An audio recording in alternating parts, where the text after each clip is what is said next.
is what happens, right? This is what happens. You've got competitive women who are the best in the world at what they do, right? And when you allow them to play physical and you allow these things to happen, they're going to compete. The WNBA assumed they could find Sophie Cunningham and move on. But this is where things get strange. The memo never even reached her. And somehow, that $400 fine turned into a multi-million-dollar win for Cunningham. Yes, you read that right. She just handed the WNBA one of its most humiliating moments.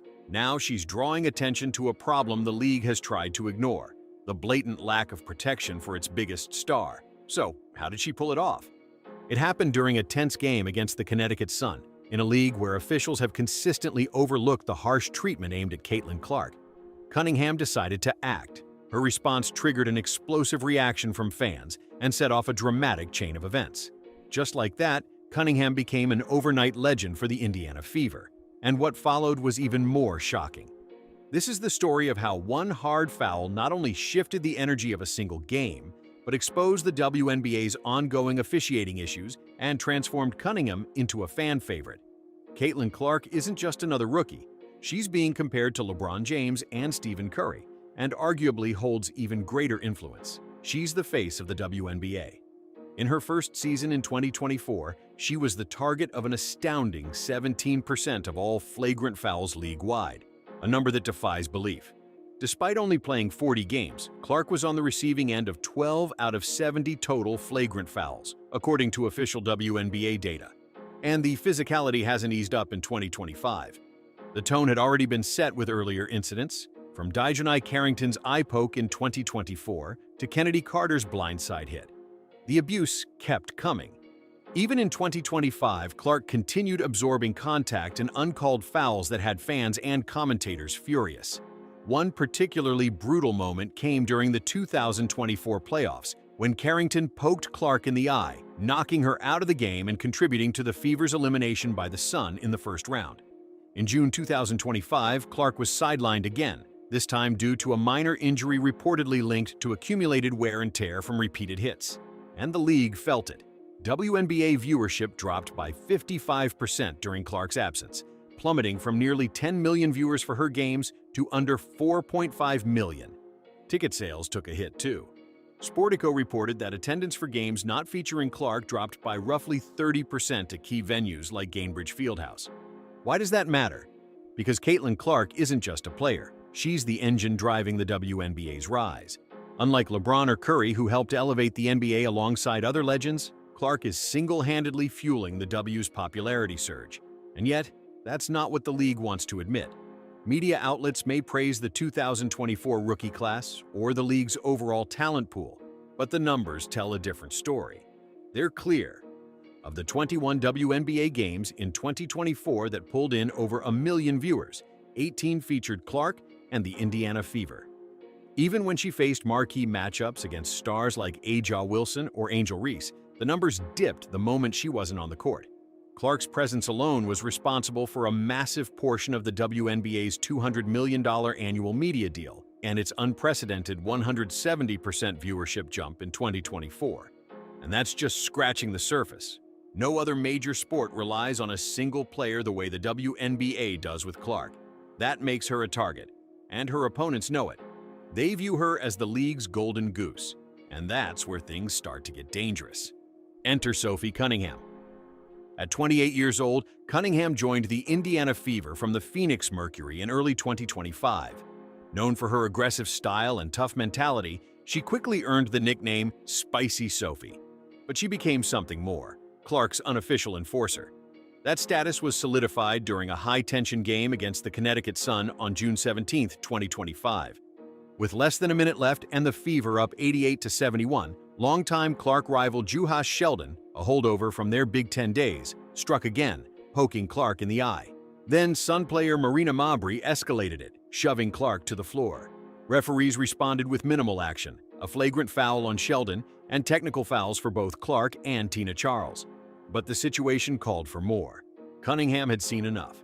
With 46 seconds remaining, she delivered a powerful foul on Sheldon, then pulled Mabrey down in retaliation. Oh my God, Sophie's a dog. She just is, she's a competitor. She's versatile, so she allows us to do different things. Like, she plays with such toughness. She's huge, and she's going to be for us all season long. The court erupted. Players spilled off the benches. A full-blown altercation broke out between Cunningham, Sheldon, and Sun guard Lindsey Allen. The WNBA fined Cunningham $400 for the 2 flagrant fouls and an undisclosed additional amount for her role in the confrontation. But she didn't apologize. Speaking to reporters, Cunningham said, "It wasn't about just one foul. This has been building up for years. The league isn't protecting its top player." Her coach, Stephanie White, backed her, blaming the officials for letting things spiral out of control. Many felt it was inevitable, and in hindsight, it clearly was. The most shocking part? Fans rallied behind her. Cunningham's actions went viral on social media.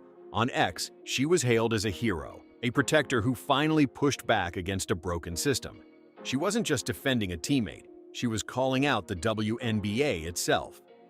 Sophie Cunningham's message was loud and clear. If the referees won't protect Caitlin Clark, she will. And here's something else most don't realize. Cunningham has a black belt in Taekwondo, which she earned at just 6 years old. She brings that same fearlessness to the court. Her presence isn't just physical, it's commanding. That single moment, that foul, was bigger than the game. It was a line in the sand, a declaration. The WNBA can't ignore this any longer. This is where things take a fascinating turn. The WNBA's officiating has come under intense scrutiny, particularly in relation to Caitlin Clark.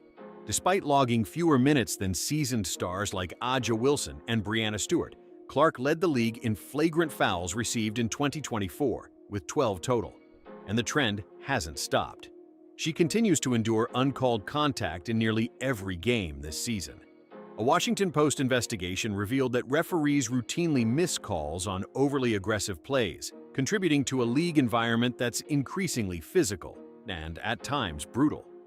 Renowned commentator and Las Vegas Aces head coach Becky Hammon echoed the frustration, defending Cunningham's actions by saying, "Players are tired of taking hits. There's too much grabbing, bumping, and fouling that goes unnoticed." But this is the part most people completely miss.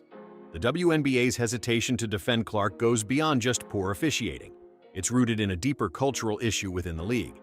Despite clear examples of rough play from veterans like Jonquel Jones and Alyssa Thomas, penalties remain wildly inconsistent. Take Kennedy Carter's 2024 body check, for example. It was reviewed, upgraded to a flagrant, but resulted in no suspension. The league's ongoing silence has only fueled the perception that Clark, the rookie phenom, is being targeted by veterans and left unprotected. And if that sounds bad, consider this. Sun head coach Rishi Mazain called Cunningham's foul rude and reckless.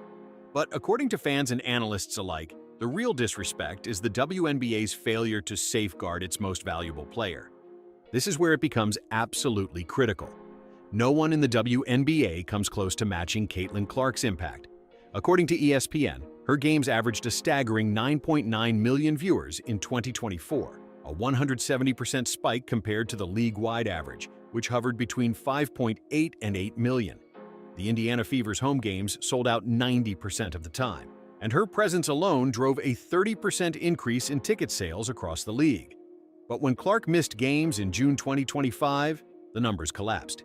Sportico reported a 55% drop in viewership and a dramatic fall in ticket sales for games that didn't feature the Fever. That's when things really started to get wild.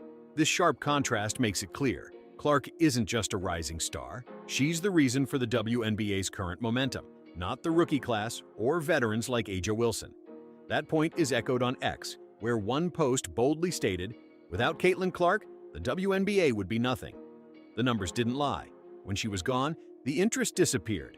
Some are even saying she's more important to the WNBA than LeBron ever was to the NBA. And by the time you reach the end of this, you'll understand why that matters so much. Clark's influence goes far beyond box scores. Her $11 million in endorsements and $28 million Nike deal utterly dwarf her $76,535 league salary, a glaring reminder of the pay disparity in women's sports. Even more alarming is the WNBA's reported $40 million loss in 2024, despite it being their most profitable year to date. Clark's ability to drive media deals and fill stadiums isn't just helpful, it's vital to the league's survival. But the WNBA's ongoing officiating failures risk alienating her and her massive fan base. Stick around, because the next twist in this story It makes everything up to this point look tame. Sophie Cunningham's sudden rise to fame came at the cost of just a $400 fine, but that tiny price tag unlocked massive rewards. Her Instagram following soared to 350,000, and her TikTok exploded from 400,000 to 1.2 million in just 48 hours after the infamous showdown with the Sun, a combined 730,000 boost, according to Sportico. Her Fever jersey number 8 sold out within days, with fans posting that restocks wouldn't be available until July 8, 2025. According to marketing agency STN Digital, gaining 1 million followers across platforms would normally cost a brand over $1 million. And Cunningham's sponsored post value, once $10,000 per ad, has reportedly doubled to $20,000. The most incredible part? This is just the beginning. Her meteoric rise mirrors that of Kate Martin, who in 2024 managed to outsell A'ja Wilson in jersey sales. While Clark's teammates have benefited from her spotlight despite modest stats, Cunningham's unique role as Clark's self-appointed enforcer has only amplified her appeal. One post on X earned 141,000 likes and over 1.2 million views, with fans dubbing her a national treasure. Endorsement deals with Adidas and Quest Nutrition are already gaining momentum, and insiders expect she may soon land agreements pushing her off-court earnings into the millions. But here's where it gets more important. Even as the WNBA posted a $40 million deficit in 2024, its most profitable year ever, Cunningham has figured out how to tap into the Caitlin Clark wave better than the league itself. Her success with jersey sales and social media proves that point clearly. Then came a twist. A petition, signed by 388 people, demanded Cunningham's suspension from the WNBA, calling her actions unsportsmanlike. Yet, rather than damaging her reputation, the backlash boosted it. Fans rallied around her as Clark's protector, praising her for standing up where the league wouldn't. Her $400 fine may have been the best investment in WNBA history. One ex-user joked she'd sold out of her jeggings and praised her now viral TikTok lip-sync to Selena Gomez's Hands to Myself. The WNBA's own tribute clip about the incident pulled in 1.22 million views, with comments from major names like fitness influencer Joey Swole. The outcome? Not what anyone expected. Sophie Cunningham has become a fan favorite, not in spite of the controversy, but because of it. Her loyalty to Clark transformed a penalty into a payday. But this is where it gets darker. The WNBA is reaching a breaking point, both financially and in terms of credibility. Clark's 17% flagrant foul rate in 2024 and the continued targeting in 2025 prove that the league has failed to protect its most prized player. And with a $40 million loss looming over its most successful season ever, the league can't afford to alienate Clark or her fanbase. But what happens next could change everything. Since stepping into the role of Clark's protector, Cunningham has rewritten the narrative. By willingly getting her hands dirty, she's sending a message the WNBA has avoided. Protect your stars, or someone else will. And if you thought that was shocking, just wait. As of June 2025, the Fever stood at 8-7, relying heavily on Clark's 21.3 points and 8.7 assists per game. By shielding her from unchecked physicality, Cunningham frees up Clark to focus on winning, and the playoffs remain within reach. Meanwhile, Cunningham's jersey sales have even surpassed Wilson's, and her social media growth has fans firmly in her corner. Everything clicked into place at once. While Cunningham got fined, she's laughing all the way to the bank as the WNBA continues to fumble its golden opportunity with Clark. Stick around, because this is far from over. Sophie Cunningham's $400 fine wasn't a punishment, it was a masterstroke. It drew attention to the league's officiating failures and cemented her as an essential figure in this unfolding story. By stepping up for Caitlin Clark, she became the enforcer the WNBA didn't know it needed, turning controversy into a multi-million-dollar moment. Clark is the most valuable figure the league has ever seen, surpassing even LeBron or Curry in terms of influence. She drives 55% of the league's viewership and 30% of its ticket sales. The numbers don't lie. And the truth? It's pretty wild. While the WNBA scrambles for answers, it's Sophie Cunningham and Caitlin Clark who are rewriting the rules. Who's laughing now? The soft-handed officiating on Clark's hard foul marked a low point. By the time Cunningham stepped in, the officials had already lost control, but suddenly decided that was going too far. What do you think about the WNBA's referees? Are players now willing to eat fines just to send a message? Or will the league finally take a stand? For more updates like this, don't forget to like, share, and subscribe to our YouTube channel.